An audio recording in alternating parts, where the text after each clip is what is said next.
welcome to the Man United Brothers podcast. It's nice to do this after a fantastic, convincing win. Curtis, how are you? I'm good, Thomas. Nice to see you. Nice to be here. Good night for United. Good night to be a fan.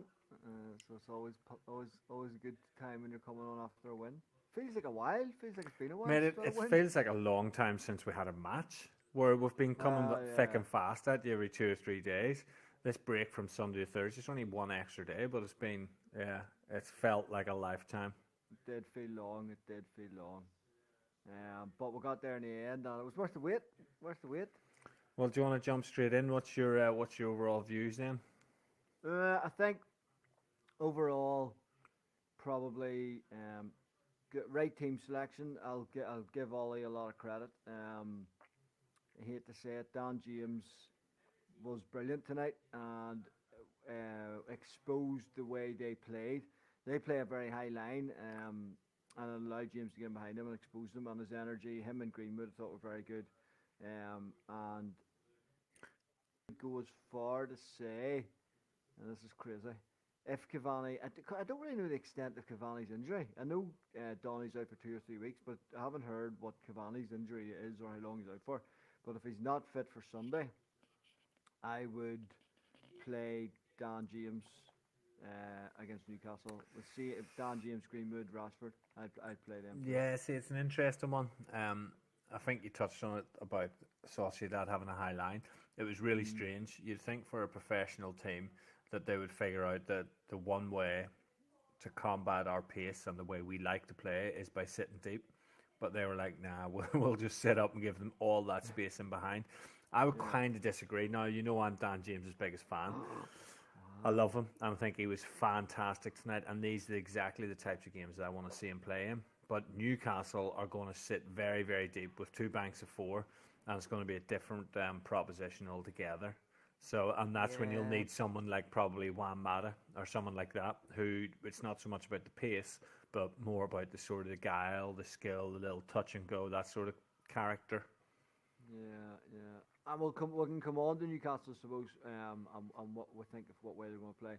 But I don't know. They've been playing a lot more attacking recently, so we'll discuss that later on, I guess. In terms of the team then to go further, so Dan James, yes, was good. Greenwood, I thought, played very well. I thought bar the first maybe 10, 15 minutes when it seemed like he was freaking out. But I think that's part of the problem whenever Baye's in and out. When he first comes back in, any match he first comes back into, the first 10, 15 minutes, he's always shaky and takes a wee minute to settle in. It wasn't even that much. It was maybe only the first 5 or 6 minutes because he was fine after that. But I was very impressed with them. They did, like you said, those first 5 or 6 minutes, but it was crazy those first 5, 6 minutes. They had a chance, we had a chance, they had a chance. Once it settled into it, so say even maybe 10 minutes, once it settled into it, I thought Baye and Maguire looked really good together in terms of, and if you were watching it on BT, you would have heard Savage saying about the defence not being good enough. Now, he said this after their striker broke through the middle of us. Baye jockeyed him the whole way and had him for pace and then forced him into a crap touch. Maguire made the tackle. That is exactly how you want your centre defenders to do it. You're always going to get a striker who's going to get in there. That's always going to happen, especially when you've got 2 fullbacks pushed so far up the pitch. Yeah. The idea is to make sure that then the 2 centre-backs work together. Baye used his pace, pushed him across into Maguire. He got a rough touch, and then Maguire takes the ball away. That I thought it was brilliant. And from that moment on, they complemented each other so well. Even when they were up on the halfway line, Baye was stepping in and getting it, or else he was covering in behind. Maguire was covering the near post. There was one where the ball was whipped in, and he's made it because he was able to stick with his runner and then just stand in front of him because Baye was in the right position. So Maguire didn't have to react to, say, where Baye was. Instead, he was able to go, okay, he's in the right place, so I can now go back here. But as well, I know I've gone on for a bit about this, but I was very impressed. Henderson's the one that starts that. He puts the confidence in them. He gives them the ability to go and do the right things. He talks to them. He's so loud. You heard him so many times there tonight. It was fantastic. And it's just, for me, that's what you need. Every great defence needs a great goalkeeper who talks to them behind, and that is Henderson. For me, he needs a run of games now. I would give him 5, 6 games and just let him go for it. Yeah, it's funny actually. I would agree. He needs to be starting. And it was the shouting, the talking. You couldn't not hear him. Even the commentators mentioned, oh, you can hear the keeper shouting for that one, and that's. I was trying to think right. So I was trying to be unbiased because I have a bit of a like for Henderson and a growing, don't say dislike, but a growing concern for De Gea in terms of his performances. But I was trying to think, have I heard De Gea doing the same? And I can't say that I have. And maybe I'm wrong. Maybe someone who's listening, just, correct me if I'm wrong and say, don't talk shit. I hear De Gea shouting all the time. I haven't. But every time you watch United when Henderson's playing, you hear him shouting. And maybe he just shouts louder, I don't know, but he's very clear, concise, screaming, shouting, letting defenders know what's going on, letting them know when he's come to take the ball. Even the one he came out and punched, he came flying out and he punched it, it got a good distance on. He just commands his area, and I think that's vitally important for what you need in the goalkeeper. So I would agree with you. I would agree and I think he should be starting the next. He should be our keeper from now until the end of the season. Just a quick one. Who has Henderson been playing in the FA Cup? Did he play against West Ham in the FA Cup? Ooh, good question. I'm not sure. I'll check. I want to say he did, because I'm just looking back at our. Yeah, he did. That is incredible. Did he start at Liverpool as well in the FA Cup?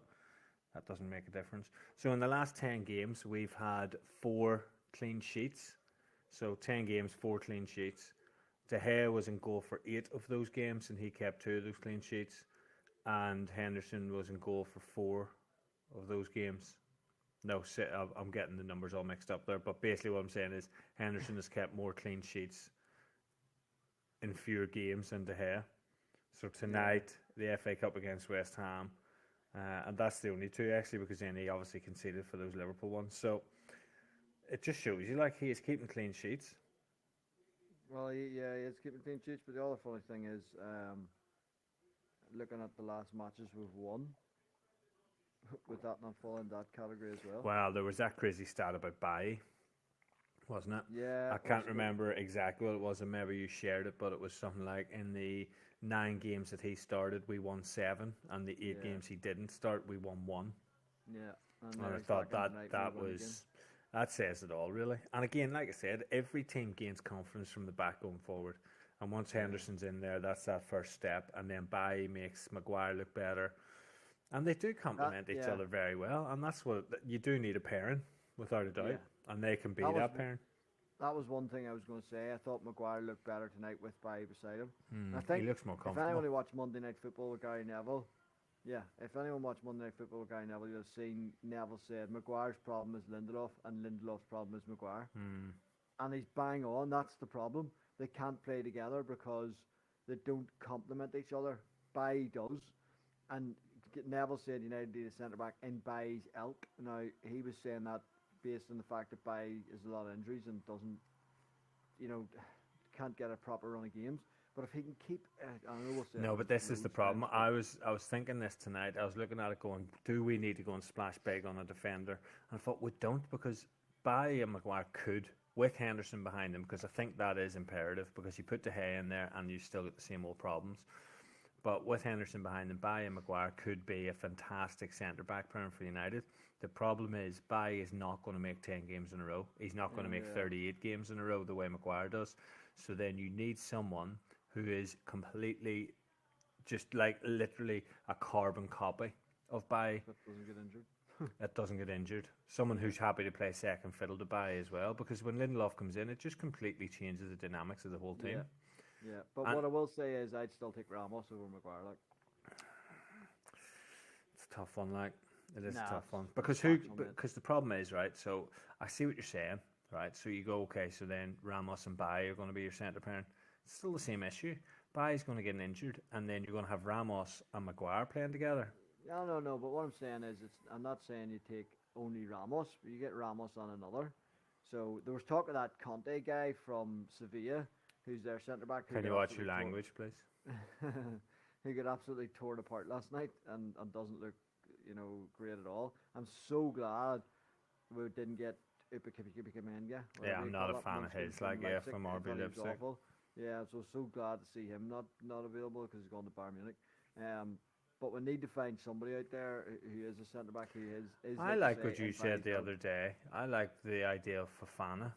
19 years old. Player, like. He's got loads to learn. He can play second fiddle. He can go in there and then he could play beside Maguire. So that could be interesting. But we're digressing from tonight. I think Fred was probably, I would have said he was my man in the match tonight. Actually, which is funny because of what I was saying before the game. Yeah, I was going to say. Off the ball, mate, he was fantastic, right? He does all the things that he always does.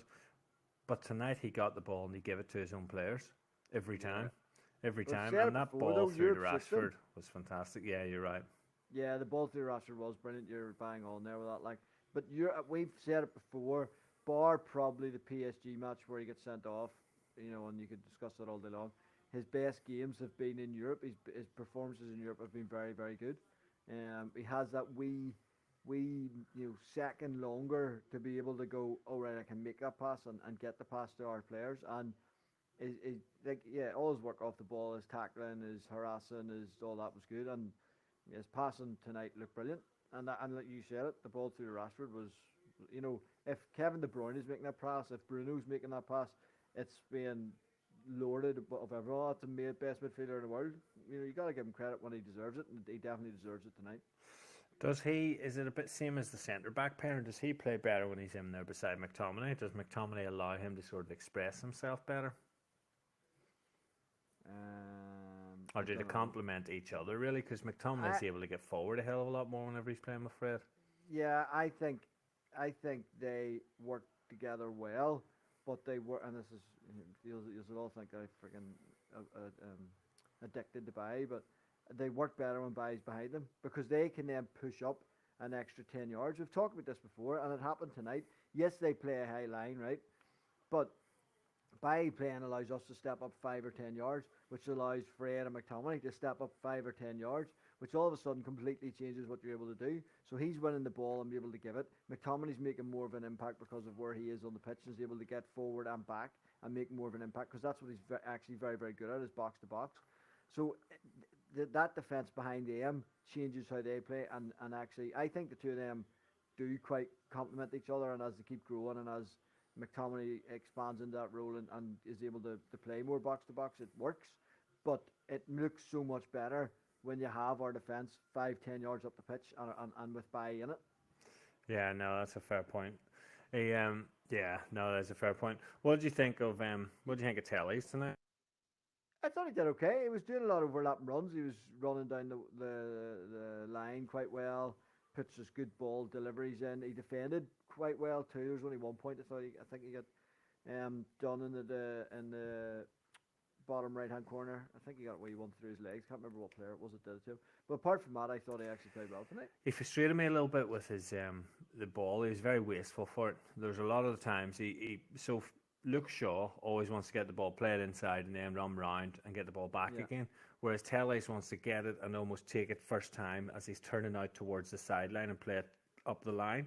A couple of times it went straight out of play. A couple of times Rashford was trying to come short for it but not quite making it. And I'm just thinking, just take your time a little bit more. Like we can build up to that. And again, I think that's probably down to his pace where he doesn't want to pass and go. Although he did get forward a hell of a lot more, but he was solid. He was pretty solid. But I think that's also down to him trying to impress. Coming in, and you need to understand, appreciate how hard it is to come into a game when you haven't played him 4 or 5 and trying to show that you deserve to play in the next one. You're trying that wee bit extra that maybe, like you're saying, if you just took a second and made the simple pass, it would work much better. But you're thinking, I need to play that killer ball every time. You're eager just to get up the pitch straight away. Yeah, exactly. And then if we look at the other side, I think Wan-Bissaka was shaky until he got his yellow card. After his yellow card, it seemed to sort him out, and he was sort of solid then after that. Yeah, he wouldn't really have much to say about him. And he didn't do much going forward, but he was solid defensively. He had a good game, to be fair. You couldn't fault him. I think Dan James, I thought, was phenomenal. I thought just his energy was great, and it's about time. I did text Ollie and said, "Are you going to play my boy Dan tonight?" And he said, "Just for you, T-Dog, I will." Nice. So, but no, I thought he just never stopped running. He just never stopped running. In the first half, he didn't do much with the ball, but off the ball, he was just relentless. That was fantastic. And then obviously he gets an assist. He made that little assist into Bruno for Bruno's second goal, and then he gets a goal himself. It was brilliant. Yeah, I have to say, again, credit where the credit's due. He played well tonight, and it worked very well. Whenever this draw was made, a lot of people were saying, "Oh, that's the worst team you could get. They're flying in La Liga and all that." Now they've dropped down to fifth in the Liga. I think David Silva had an injury, and that impacted them. And their striker, and that young kid, I can't say his name, he had an injury too, so it sort of slowed them down. But they were both back tonight. But the way they play actually suits us perfectly, and I think the team selection worked for that, and Dan James was a massive part of that. So, kudos to Ollie for picking him, and kudos for Dan James for taking his opportunity. He worked his socks off, and his finish was very, very good. Yeah, his finish was took it very, well. very good. He Through took the it well. legs, very He good. probably So, should have had another one before that, but even the fact that he made that, Yeah, you sure. text me saying, I can't believe he missed, and my response Yeah. was, did you see how fast the kid got there? It was like a 80-yard dash, wasn't it? And he was, I it just was like winding up unfortunate. about Dan James. But it is that's why I'm saying if you're looking at Newcastle and Cavani's not fit again, I'd be happy with Dan James playing, because I get what you're saying about they'll play deep, blah blah blah. But with his pace, it almost doesn't matter. Just ping a ball in between them, their centre back and wing back, and he'll get there. He kills it, and he had the quality to go with it tonight, which was the good thing. Yeah, no, 100%. And then I was going to say switch it to the other side on Greenwood, but I guess they sort of interchanged a hell of a lot. But Greenwood for me, again, full of energy. Everything he done with the ball was fantastic. He done so well, and it was a pleasure to see. Yeah, and great to see him sign a new contract as well to 2025. He's been getting a bit of stick for not scoring goals, and that's one thing. One thing we always say was he's brilliant finisher, but it's almost like the finishing. Not that it's gone, because he didn't get any clear cut chances, but his other play in terms of involving players, off the ball play, link up play, all that sort of stuff has got so much better. He just looks like more of a complete player, and I think if you got him a goal now, you could see him start to score, quite regularly then. So that's exciting, and he was very good tonight as well. No, Rashford. Oh, sorry, good. No, I was just going to say I agree, because that was one of my issues with him, was that he didn't link play very well. Yeah. But he's got that part of it now, and the goals will come, like you said. Yeah. Rashford for me, is just mental. Like, he's the most frustrating player in the world. First half, up until he scored his goal, you were cracking up at him, because he's missing everything. He should have scored. He could have had a hat-trick easily tonight. We need him to be more clinical. He's better from that left-hand side 100%, and that's the only place we can play him. And it showed when he went into the middle and he had that chance. A Greenwood there, a Cavani there. Even hurts me to say it, a Martial there probably has two goals. Yeah, I think he would have scored, especially the one that gets scored across to him, and he's just bang in front of it. What annoyed me about that is Rashford hasn't even looked up to see where the keeper is. At least get an idea of where he is and then choose a corner, but he's just headed straight down the middle at him. That was very annoying. I know. So for me, but then he got his goal and he took his goal well. But that was typical of how good he can be. Lovely pass, he's in, and he just puts it in without thinking. But the difference is he's picking it up from coming in from the left. Yes. That run was made from the left coming in, and he's more comfortable doing that as opposed to being central. So it just shows you that he's not an out-and-out striker, and he's not going to be. So he needs to be playing out in that left wing, really. It has to be left wing all the time, and he's so much better at it. And that, like you're saying, that goal demonstrated that. So spot on. And then there's Fernandes, who we kind of breezed over, but he's phenomenal. He more often than not pops up in the strikers' positions, but he's just everything he done tonight was. We've been saying before about how he can be a bit rash in the Premier League and that when he has no time, but he still creates, he still scores in the Premier League. When he's in Europe, he's got so much more time, and he just looks like an absolute world beater. Yeah, mate, he was top drawer tonight. Like his finish. I'm trying to remember what the finish was first. The first one was quite funny in terms of, but he was so clever. Robbie Savage just said it, but he was so smart. He just sort of went. He seen what was coming. Them three were all going to rattle into each other. He went, "I'll just step out of the way," and they all missed the ball, and he just put it in. It was clever, like that was it. And the second one to finish, I thought was brilliant. It was behind him, and he still managed to get his foot right Now, and curl it in. if you've seen the replays of this, I'm not going to batten down. I thought it was a great finish. He's actually hit the ball into his standing foot. But, oh, really? Yeah, but Oh, you know what? that's We'll take it. We'll take it. I mean, you just shot him down there. I was bigging him up, and you fucking shot him down. Well, just got to be honest about it. But he was exceptional. He was exceptional. No, he's very, Even very the good, ball mate. through for Dan James and the one that Dan James missed, it was just perfect. Yeah. It was perfect. And I think he had another one like that where he put free for Greenwood. And Greenwood put it across the box. Yeah. These are the games he loves because he can get that wee bit of space, and he's so. What he realised early. Remember, you said Sociedad, you thought they'd have realised and dropped off and realised not to leave that space. They didn't, and he realised early that's what they're doing. So I'll just get it, one touch, ping. I'll put it in behind there, in between their centre backs and full back, and that's what he did. That's what he kept doing, and he kept getting us chances. Yeah, spot on. It's it was lovely.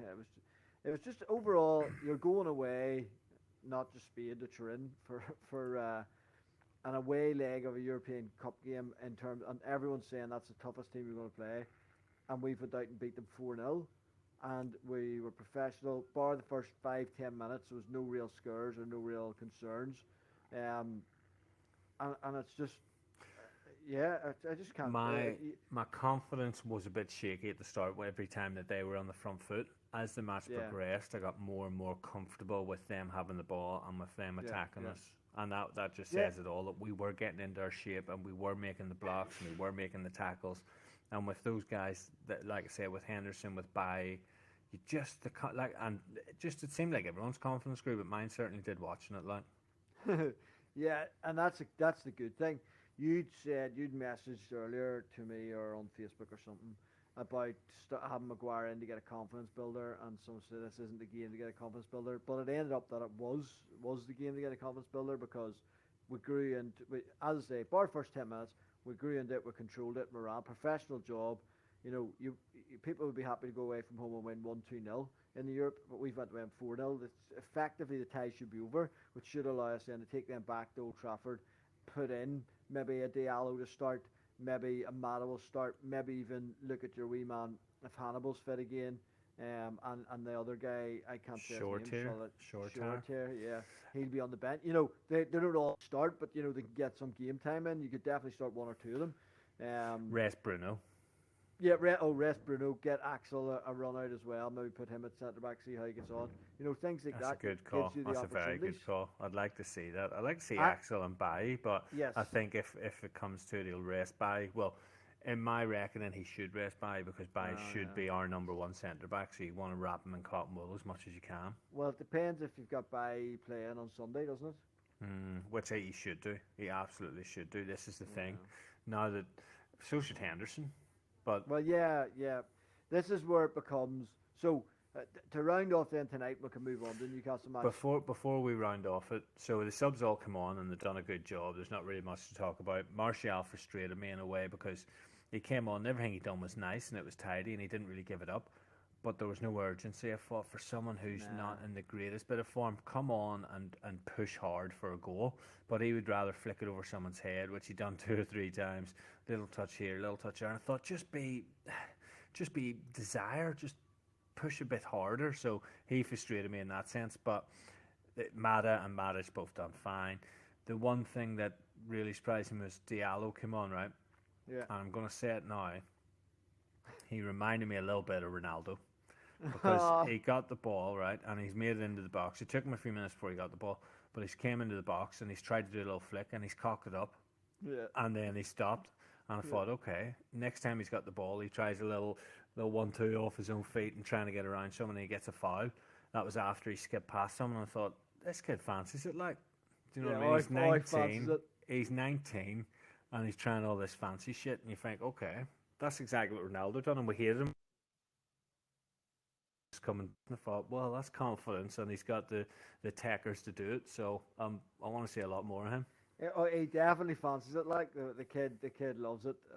And that one, but it annoyed me as well because he didn't need to do that flick in the box. He could have just controlled, took it in, had a shot. But He's this type of kid who once he starts getting that right. I wouldn't mention him in the same sentence as the legend. No. But you think of Ronaldo's first match Yeah, I that he know, played but for United. He was brutal. I wouldn't say it's brutal. He has the tricks and He skills. was trying flicks and he was Yeah, trying yeah. this and he was losing it and it was annoying. But to That's be all I'm saying. fair, I'm not saying he's anything like Ronaldo or he's going to well, be you like did. him. I'm just saying No, you that. did. You that basically just said those- Diallo's the new Ronaldo. But no, but he Well, does. you never He know. looks confident, and that's why hopefully we'll get a start next week. I'd love to see him start next week against Sociedad, and that they're playing against them would suit him as well because again, space him behind, let him run in behind them, and have a field day. So yeah, But absolutely. the one thing I say about Martial, I have to agree. I don't understand. The chances are for fall to Rashford, and we were saying that Martial could have had them chances if he was pushing on and trying to create them, and it's just like he was like, oh well, we're 3-0, we'll just settle for that. And it was Dan James who went and pushed forward and got us the fourth, who'd been playing the whole match. Martial should be coming on fresh, going right. I'm going to bag a couple of goals here myself. So he just doesn't have the right attitude for me. I just think maybe it's a confidence thing at the minute. Maybe it's whatever. People say different things, and I know there are some Martial lovers on Twitter and stuff. But for me, he's not for me. Like he's not for me. Yeah, no, fair enough. So then, yeah, looking forward to the Newcastle match. I'm worried, if I'm being honest. I'm worried because I'm worried about any team who is just going to sit back and soak up all our pressure and then break on It's us. so hard to know what Newcastle are going to do. I watched them the other day, and they were a bit more attacking. They actually played decent football. I was like, if they, What's that? Not against Chelsea. I can't remember who they were playing. What was it? Is that their last match? That was our last match. They lost 2-0. Yeah, but they did play more attacking football in the second half and tried to have a. That's because they were 2-0 down. They didn't have a Nah, choice. they were only 1-0 That's the thing. We keep saying it. We need to get an early goal in order to these teams do come out. That's actually a very good Because point. if we don't get the early goal and they sit back, then we will struggle. Yeah. I'm worried about that big shithouse Saint Maximan because he looks banging. He is banging. Every time I've watched him in the last 3 or 4 weeks, he's huge for a start, but he just everything that good that Newcastle do goes through him. He's not that big. He is. He is a very good player, but that's why I'm saying they're a bit more attacking because they've got him playing and they've Ryan Fraser maybe playing. They've got John Joe Shelby playing. If they go, I know Fraser. I can't stand Fraser. I don't think he's very good at all. Oh, really? I think he's an absolute Yeah, cock. he's a good wee Now, player. if we're talking about taking people up the hill, I'd take him right. up the hill. You're going to pick a 4-foot fuck all player to take up the hill. Oh, you're hard, aren't you? Nah, Oh yeah, dead I- on. I'll take the wee lad Yeah, up. but he is Scottish, so isn't he? You have a real thing against the Scots. Yeah, no, that's not me. That's you. I was thinking Well, it's the you're on Scots. it now. But Ryan Fraser, so obviously he played for Bournemouth, and then after the break last year with the COVID and everything, he just said, "No, I'm not going to play for you. Yeah. I'm going to run down my contract and walk away." And I just thought that's a disgrace. That's an absolute disgrace because they could have stayed up. He was one of their best players, and he just didn't fancy it, and just lost all respect for him. So I can't stand him. Fair enough, mate. We'll get him up there. Tell him to bring a couple of his mates, Tierney and fucking who's that other ball bag, Robertson. Bring them all. But just before I go on to the point about Newcastle, there was one other guy who was happy enough to fight up the hill tonight. Was their centre back? If they don't know, and it didn't really get mentioned, and Greenwood didn't react to it once, but a couple of times he fouled Greenwood, and then like it was like he lay on him or like sort of left an arm and a leg in when he was getting up off him. I don't know if you noticed it. But it's the type of thing. Nah, that was, I didn't. See, it's the type of thing that was annoying me. If that was me playing, I'd have been sent off. I'd have been fighting that boy. You wouldn't have got close to him in all fairness. Oh well, absolutely not. No, that's true. But if they'd done it to me, I'd have sorted them out. Anyway, so I don't know if Newcastle play a wee bit attacking against us, that's good. But you make a very good point. If we can go in the first 15 and get a goal, that's what changes the game. And this is what I've been trying to figure out. Right, when I'm looking at these teams that we play, West Brom, Sheffield United. Whoever else. Crystal Palace at the start of the season. Yeah, all these teams, Burnley, even Fulham. These teams you look at, and Man City are blowing them away. Chelsea are beating them, some of them easy enough. I don't know, Chelsea went through a bit of a sticky patch with Frank and stuff. But even Liverpool are beating some of them with real pretty. Leeds are hammering them because of the way they play and get early goals. And I'm thinking, is it because of us, or is it because they raised their game for Man United, or what is it? And the point you made there is just maybe think about it is if you don't get an early goal, all of a sudden everyone's game's automatically raised for a match against Man United, right?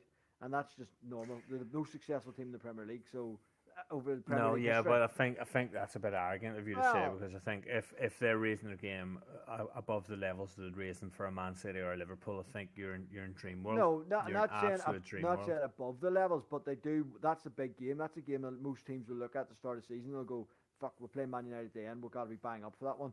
So they They'll are. be saying the same thing about Man City, and Nah, Man City will still beat them nah, 5-0. Of bollocks. course they They will. Of won't. course Man they City's will. got fuck all history. No one gives a fuck. There's fucking It's Man not City. about history. It It's ain't, not mate, about it is. history. It has a big. You look at You modern day. You think of them players growing up, right? Who was the team? Who was the team that everyone looked at? And it was Man United, right? Man City are kind of like. I get what you're saying about they're the team right now who are playing very well, no, but like I don't know, maybe it's my biased here, but I don't think they look I know at I'm going to have to stop you there, right? How old are you? it. 37.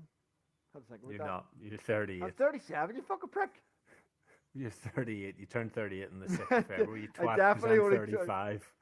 Am I I'm 38? 35 and you're 3 years older than me, you dickhead. But anyway, you said that those players who are playing the Premier League grew up watching Man United win. Not so many of them did, mate. The Premier League now are youngsters. They're in their 20s, they're in their 19s. They're not. Man United aren't the team to watch win the league. Chelsea, Liverpool, Liverpool last season, obviously. Man City, Mate, they're not they're fucking the 2 teams years that were old. winning the leagues. No, and obviously I'm talking about Shite. not We're last talking year as shite. such. I'm not, mate. I'm not. These teams look at Pep Guardiola.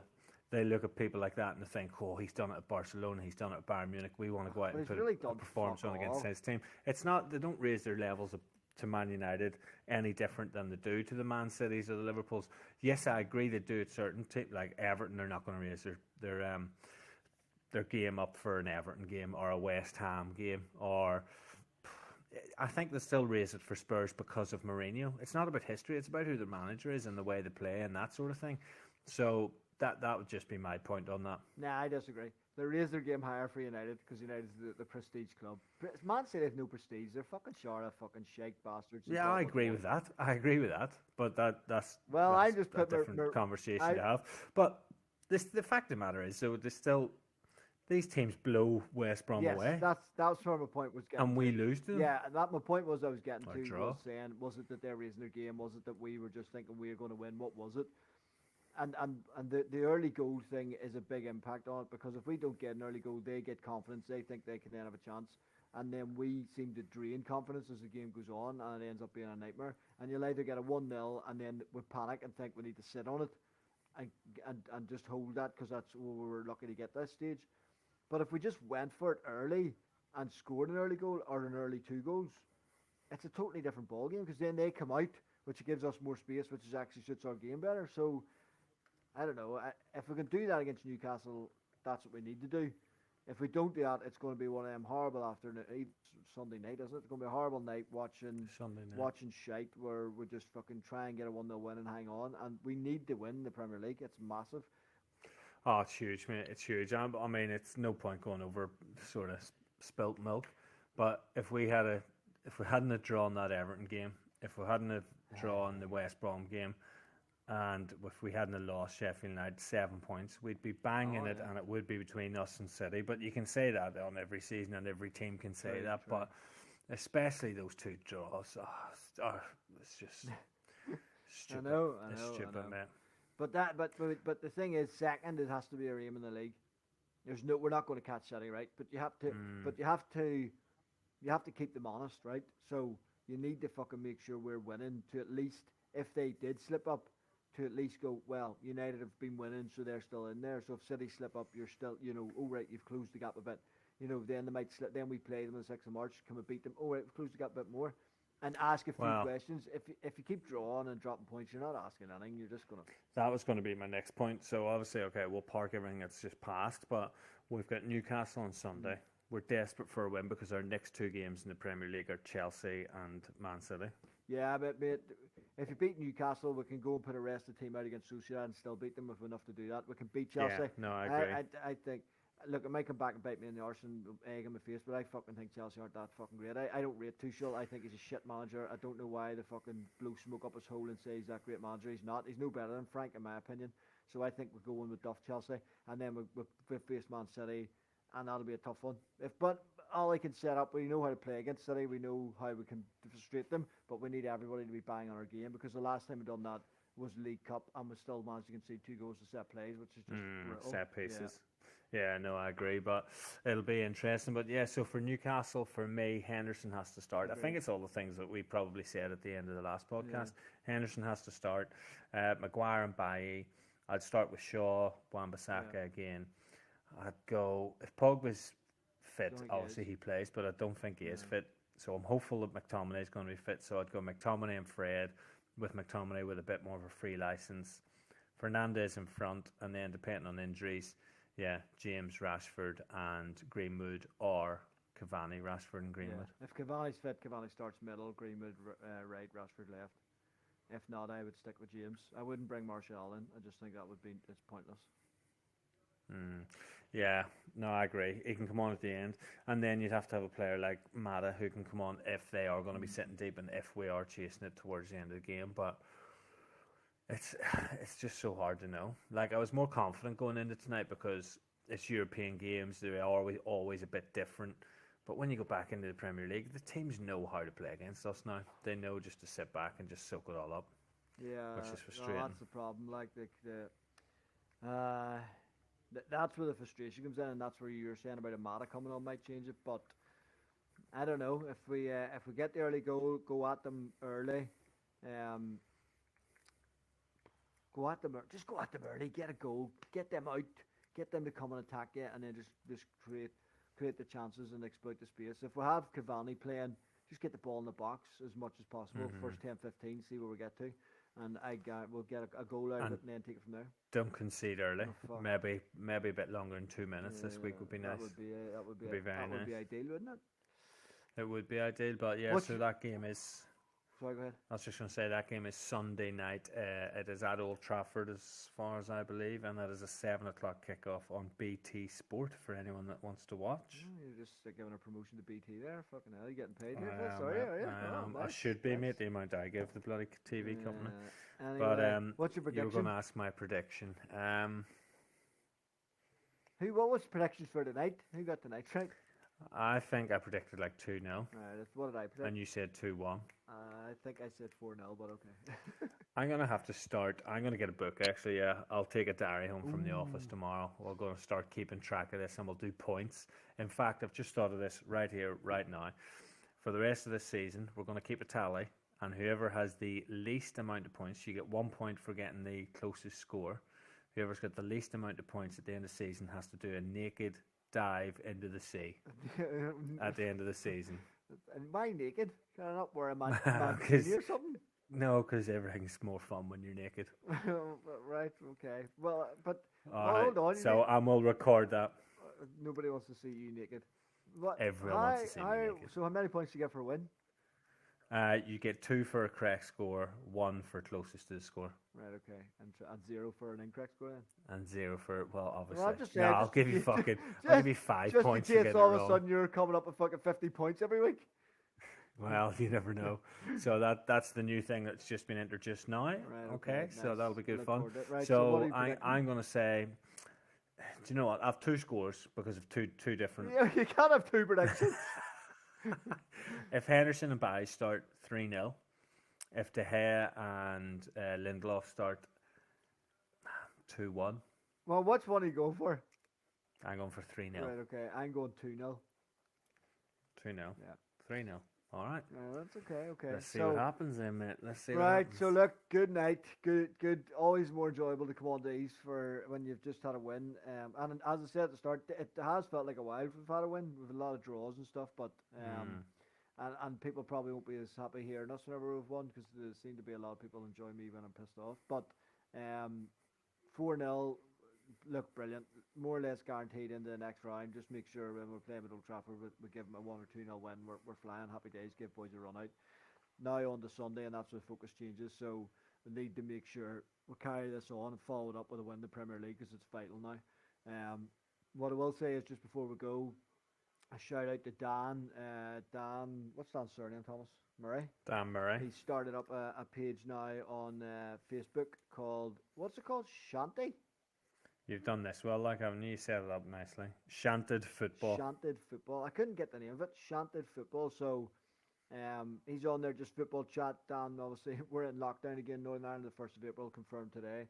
No pubs, no nothing. Dan's missing the banter in the bar, as most of us are, talking football, talking shite on a Saturday. As I know, I certainly did plenty of it. I'm sure plenty of you guys listening used to do it on Saturday too at the bar. So he's set that up on Facebook, and Thomas is joining him tomorrow just to have a chat over a few things. So I think it's a live Facebook they're doing. So. It'll be one of the most non-PC things, which will be good fun. But no, we'll record it and then it'll go on. He's going to upload that one Saturday morning. Nice. But yeah, so keep an eye and for the topics are going to be. Because he's just sent me this now. Why referee Darren Drysdale was right to put the nut on Alan Judge. So if anyone's seen that was the referee going ahead, but the Ipswich player. Yeah, love it. Arsenal, what is the point?